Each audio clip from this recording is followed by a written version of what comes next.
جاتا ہے، سر کے اوپر چڑھا جاتا ہے، اس کے قریب نہیں رہتا یہاں تک کہ وہ اس کام سے فارغ ہو جاتا ہے. اس کے بعد جو ہے وہ اس کے کام سے فارغ ہو گیا، تب جا کے وہ ایمان کا نور واپس آ جاتا ہے، لیکن بہت کمزور ہو کر، اس میں کوئی قوت نہیں رہتی ہے.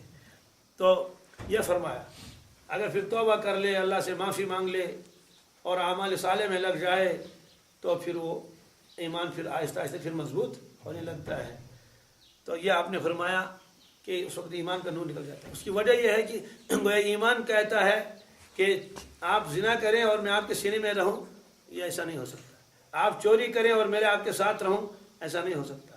آپ شراب پئیں میں آپ کے ساتھ رہوں، ایسا نہیں ہو سکتا. مثال کے طور پر اگر دو دوست آپس میں ہوں اور ان میں ایک بگڑ جائے اور برے کاموں میں لگ جائے، دوسرا دوست نیک دوست کا ساتھ چھوڑتا نہیں چھوڑتا. پہلے تو اس کو سمجھانے کی کوشش کر لیتا ہے، اگر وہ سمجھ گیا تو ٹھیک، اگر نہیں سمجھا وہ کہتا ہے کہ بھائی اب میرا آپ کا کوئی واسطہ نہیں ہے، اس لیے کہ میں تو ان کاموں میں تو ساتھ نہیں دے سکتا آپ کا، تو وہ اس کا ساتھ چھوڑ دیتا ہے. ایسے اس وقت ایمان اس کا ساتھ چھوڑ دیتا ہے اس شخص کا جو ان برائیوں میں مبتلا ہوتا ہے. یہ اللہ تعالیٰ نے فرمایا کانوا لا یتناہون عن منکر فعلوہ.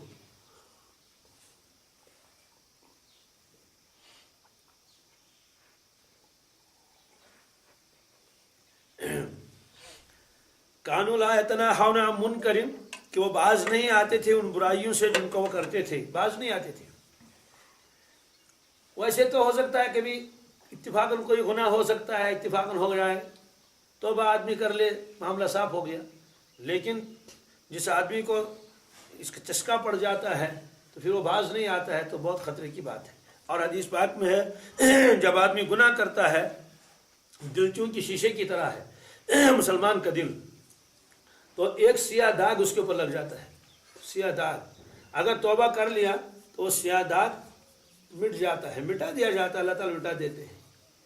اور اگر نہیں کیا تو ایک گناہ کیا تو ایک داغ لگ گیا، پھر گناہ کیا تو پھر دوسرا داغ لگ گیا، پھر گناہ کیا تو جتنے گناہ کرتا رہے گا اتنے داغ اس میں لگتے رہیں گے، یہاں تک کہ سارا شیشہ داغوں سے بھر جائے گا. اب اس شیشے میں رونق نہیں رہے گی. اب سورج کی طرف آپ کر لیجئے، ہے نا، تو جو شیشہ ہوتا ہے تو اس کی جو روشنی دوسرے کی طرف بھی منعکس ہو جاتی ہے، ریفلیکٹ ہو جاتی ہے. یوں کر لیا چلی گئی، دوسرے کو اثرات ہوتے ہیں. لیکن جب وہ بالکل کالا ہو گیا تو اس میں چہرہ دیکھیں گے، چہرہ بھی نظر نہیں آئے گا. یہ ہوتا ہے دل کا حال. اور اس کو اللہ تعالیٰ نے فرمایا ران، کیا فرمایا؟ کلا بل ران علی قلوبہم. یہ کافروں کے بارے میں فرمایا کہ ان کے دلوں میں ایسا زنگ لگا ہے. تو جو گناہوں میں مبتلا رہتا ہے اس کے دلوں پر بھی اس طرح کا زنگ لگا رہ جاتا ہے. بہت مشکل ہے پھر اس کا کیا واپس آ جانا. اس لیے فرمایا کہ گناہوں کے اوپر جو ہے وہ اصرار نہیں کرنا چاہیے. لبئس ما کانوا یفعلون. اللہ تبارک تعالیٰ فرماتے ہیں لبئس ما کانوا یفعلون، کیا ہی بری چیز ہے وہ جو کرتے تھے. یعنی جن برائیوں میں وہ مبتلا تھے وہ کس طرح کے خطرناک چیز تھی. بئس بہت بری تھی جو وہ افعال کرتے تھے، برے افعال میں کرتے تھے. اب اللہ تبارک تعالیٰ فرماتے ہیں کہ کیونکہ بات چل رہی تھی بنی اسرائیل کی، یہود نصارہ کی، فرماتے ہیں کہ ان میں بہت سارے لوگ ایسے ہیں جو کافروں کے ساتھ دوستی کرتے ہیں، دل سے دوستی کرتے ہیں ان کے ساتھ مسلمانوں کے مقابلے میں. ترا کثیرا منہم، اے مخاطب آپ دیکھیں گے ان میں بہت سے لوگوں کو یتولون الذین کفروا، وہ کافروں کے ساتھ دوستی رکھتے ہیں. حالانکہ کافروں کے ساتھ تو ان کو بھی دوستی نہیں ہونی چاہیے، اس لیے کہ وہ تو بت پرست ہے، کوئی سورج پرست ہے، کوئی چاند پرست ہے. ان کو تو معلوم تھا، اور وہ آخرت کا انکار کرتے ہیں. یہ آخرت کو بھی مانتے ہیں یہود و نصارہ، لیکن اس کے باوجود بھی مسلمانوں کی دشمنی میں وہ ساتھ دیتے ہیں کن کا؟ کفار کا. چنانچہ مدینہ طیبہ کے یہود نے کفار کا زبردست ساتھ دیا، کفار کا زبردست ساتھ دیا مسلمانوں کے مقابلے میں. حالانکہ مدینہ طیبہ میں جب اللہ کے نبی صلی اللہ علیہ وسلم تشریف لائے تو ان کے ساتھ معاہدہ ہوا تھا. معاہدہ یہ ہوا تھا کہ اگر کوئی ہم پر حملہ کر لے تو اس وقت آپ ہمارا ساتھ دیں، اگر کوئی آپ لوگوں پر حملہ کرے اس وقت ہم آپ کو ساتھ دیں گے، اور مدینہ طیبہ پر کسی کو وہ غالب آنے نہیں دیں گے. یہ معاہدہ ہو چکا تھا. تو یہ معاہدہ انہوں نے بہت مرتبہ توڑا، خاص طور سے جنگ خندق میں.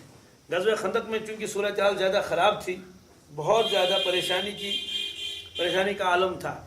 اس میں یہ تھا کہ تمام جزیرۃ العرب حملہ کر کے آئے تھے مدینہ طیبہ پر. ایسا جمع غفیر کبھی نہیں آیا، نہ بدر میں آیا نہ احد میں آیا، کبھی نہیں اتنا زبردست جمع غفیر. اس وقت اللہ کے نبی صلی اللہ علیہ وسلم نے صحابہ کرام کو بلایا اور مشورہ کیا کہ جزیرۃ العرب کے بہت سارے قبائل آئے حملہ کرنے کے لیے. اسی لیے اس غزوے کا نام قرآن پاک میں فرمایا احزاب، غزوے احزاب. احزاب سورت بھی ہے، سورۃ الاحزاب، اس میں اس کا تذکرہ ہے. احزاب جمع ہے حزب کی. حزب کی معنی آتے ہیں جماعت، حزب کی معنی آتے ہیں جماعت، حزب جماعت، پارٹی، گروہ. چونکہ اس میں بہت ساری پارٹیاں آئی تھیں، قبیلے آئے تھے، سب مل کر. حالانکہ ان قبائل میں آپس میں بھی لڑائیاں تھیں، لیکن مسلمانوں کے مقابلے میں وہ سارے کے سارے متحد ہو گئے. اسی لیے فرماتے ہیں الکفر ملت واحدہ. بارہ سارے کے سارے آئے، اس کا نام رکھ دیا غزوہ احزاب. تو اللہ کے نبی صلی اللہ علیہ وسلم نے صحابہ کرام کو بلایا اور مشورہ کیا. حالانکہ مشورے کرنے کی بظاہر کوئی ضرورت نہیں تھی. اللہ تبارک تعالیٰ اسی سیدھے عرض کر لیتے یا اللہ ہم یہ حملہ کرنے کے لیے آئے ہیں تو کس طرح حملہ روک دیا جائے گا. لیکن آپ نے ایسا نہیں کیا، آپ نے مشورہ کیا. کیوں؟ آپ کو معلوم تھا کہ میرے بعد میں بھی امت کے اوپر ایسے حالات آ سکتے ہیں، تو اس وقت وہ وہی کا انتظار کریں گے تو وہی تو آئے گی نہیں، تو پھر کریں گے کیا؟ تو ان کے لیے یہی ہے کہ وہ مشورہ کر لیں. تو آپ نے وہی کا انتظار نہیں کیا، اس وقت صحابہ کرام کو بلایا اور مشورہ کیا. سب انہیں اپنی اپنی رائے دے دی. یہ نہیں کہ حملہ کیسے کریں گے، نہیں، حملہ روکیں گے کیسے، اس لیے کہ اتنے لوگ آ رہے ہیں، مدینہ طیبہ چھوٹی بستی ہے، کیا کریں گے. سب نے اپنی اپنی رائے پیش کی. تو اس میں ایک صحابی تھے ایران کے. ایران کا پرانا نام فارس ہے، تو ایران کے تھے، فارس کے. ان کا نام مبارک حضرت سلمان فارسی رضی اللہ تعالیٰ عنہ. انہوں نے مشورہ دیا کہ اللہ کے نبی صلی اللہ علیہ وسلم، ہمارے ملک میں جب کسی بستی پر کوئی بستی حملہ کرے اور وہ ان کا مقابلہ نہ کر سکیں تو بچاؤ کے لیے وہ اپنے بستی کے ارد گرد خندق کھودتے ہیں. اتنا گہرا خندق کہ کوئی گرے تو نکل نہ سکے، اور کوئی پار کرنا چاہے اتنا کشادہ کہ کوئی پار بھی نہیں کر سکتا، چھلانگ نہیں لگا سکتا، چاہے وہ گھوڑے پر بھی سوار کیوں نہ ہو. ہمارے یہاں یہ اس طرح کی کارروائی کی جاتی ہے. آپ نے یہ مشورہ سن لیا اور اس کو قبول کر لیا کہ بالکل ٹھیک ہے، ایسا ہی ہونا چاہیے. اب سوال ہے کہ اتنے مدینہ طیبہ ہے تو اتنے مدینہ طیبہ کے لیے تو کیسے خندق کھودا دیا جائے، اور یہ کوئی معمولی نالی نہیں کھودنی ہے. یہاں تو نالی بھی کھودنی ہے تو تب اتنا وقت لگے گا. تو مدینہ طیبہ کا جو محل وقوع ہے اس میں ایک طرف تو پہاڑ ہے. کیا ہے؟ بالکل ایک طرف سے پہاڑ ہے. جبل احد خود بھی ہے اور بھی پہاڑیاں ہیں. تو ظاہر سی بات ہے وہاں سے تو حملے کی کوئی خاص وہ نہیں ہے، صورتحال نہیں ہے. اکا دکا کچھ تو آ سکتے ہیں، لیکن سارے کے سارے اتنے سے لشکر آ جائے گا یہ تو نہیں ہو سکتا. ایک طرف سے باغات ہیں، بہت گھنے باغات. ہم کتابوں میں کوئی واقعہ پڑھتے ہیں نا، دل کہتا ہے ایسے نا، ایسا نہیں ہوگا. یہ بالکل بدنصیبی ہے کہ جو واقعہ لکھا ہو صحابہ کرام کا پھر آدمی اس پر اشکال کرے.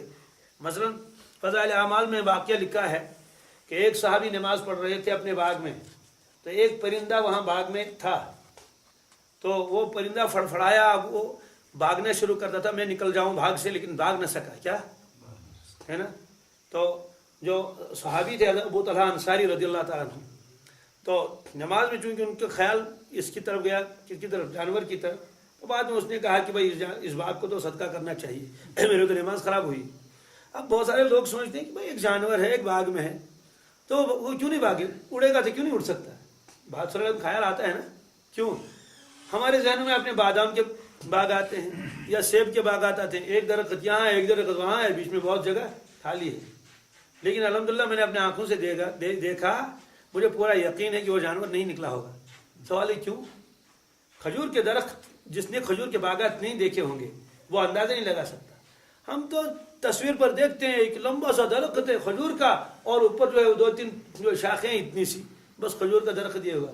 یہ تو جنگلی کھجور کے کیا ہے، یہ تو جنگلی درخت ہے کہیں جن کا کوئی پاسبان نہیں ہے، کوئی وہ کھاد ڈالنے والا کوئی نہیں. لیکن جو وہاں کے باغات ہیں، کیا وہاں کے باغات جو ہیں، ایک درخت یہاں ہوتا ہے، دوسرا درخت وہاں دور ہی سے ہی. درخت تو اولاً اتنا موٹا ہو جاتا ہے، کتنا اتنا موٹا جاتا ہے جیسے یہاں ہمارے یہاں اخروٹ کے بڑے بڑے درخت ہوتے ہیں. پھر دوسری بات ہے کہ اس کے اوپر شاخیں اتنی ہوتی ہیں، اتنی شاخیں میں نے تو اور کسی درخت پر اتنی شاخیں نہیں دیکھی. اور جھڑوں سے نکلتے ہیں، لیکن وہ جھڑوں سے اس کو تھوڑا کاٹ لیتے ہیں، اور وہ شاخیں یہاں سے تو وہاں تک جاتی ہیں، ایک شاخ کے اوپر اس کے اوپر اور ایک شاخ اور ایک شاخ اور ایک شاخ اور ایک شاخ، اتنی شاخیں، اس درخت کی شاخیں اس درخت میں چلی گئی ہیں، اس درخت کی شاخیں ادھر کو آ چکی ہیں، چونکہ وہ صرف شاخیں ہیں تو پھل تو ان کی جڑوں میں لگ جاتے ہیں، شاخوں کی جڑوں میں، میں نے وہ پھل بھی دیکھے ہیں خود، تو اس طرح سے، اور وہ اتنا گھنا باغ ہو جاتا ہے کہ بالکل دھوپ کی روشنی پوری کی پوری نہیں پڑتی ہے وہاں، بلکہ وہ بالکل جیسے وہ چھلنی ہوتی ہے نا، اس میں سے کچھ تو ادھر سے معمولی سے وہ دھوپ کا وہ اثر رہتا ہے، اسی لیے صحابہ کرام وہاں گرمی میں جاتے، کس میں؟ اپنے باغوں میں رہتے تھے، تو وہاں جا کر اندازہ لگ جاتا ہے کہ واقعی اگر کبوتر کو اب ہاتھ سے چھوڑ دیں گے نا تو جائے گا کہاں؟ نہیں جا سکتا، یعنی مطلب اس کو بڑی دشواری ہو جائے گی وہ جگہ ڈھونڈنے کے لیے، ادھر سے نکلے گا، یہ ٹہنی چھوڑے گی تو اوپر سے اور ایک ہے، اوپر سے اور ایک ہے، کیونکہ اس کی تو ٹہنیاں ادھر ایسی ایسی ایسی اور بالکل کشادہ بھی ہوتی ہیں، تو یہ ہے، تو اس طرح گھنے باغ، تو مدینہ طیبہ کے ایک طرف کو اس طرح گھنے باغ تھے، اور باغوں میں دیوار بن گیا تھی، آج بھی دیوار بنتی ہے، خود بھی میں نے دیکھا ہے، دیواریں بندی ہوئی ہیں باغات کے اوپر، تو لوگ تو جاتے ہیں، حج کو جاتے ہیں، مدینہ طیبہ جاتے ہیں، تو زیادہ سے زیادہ ہم بازار وغیرہ دیکھتے ہیں، بلڈنگیں دیکھتے ہیں، لیکن تھوڑا سا دور جہاں صرف باغات ہی باغات ہیں وہاں جانا تو بہت کم لوگوں کا اتفاق ہو جاتا ہے، تو اس طرح سے باغات تھے، تو ان کو معلوم تھا کہ ان باغات سے تو حملہ آور آئے گا بھی نہیں، ان کو معلوم ہے، اہل عرب کو بھی معلوم تھا اس کا مالی وقوع کیا ہے، بس یہ میدانی علاقہ ہے جہاں سے لشکر آئے گا تو حملہ کر لے گا، تو اس حصے میں اللہ کے نبی صلی اللہ علیہ وسلم نے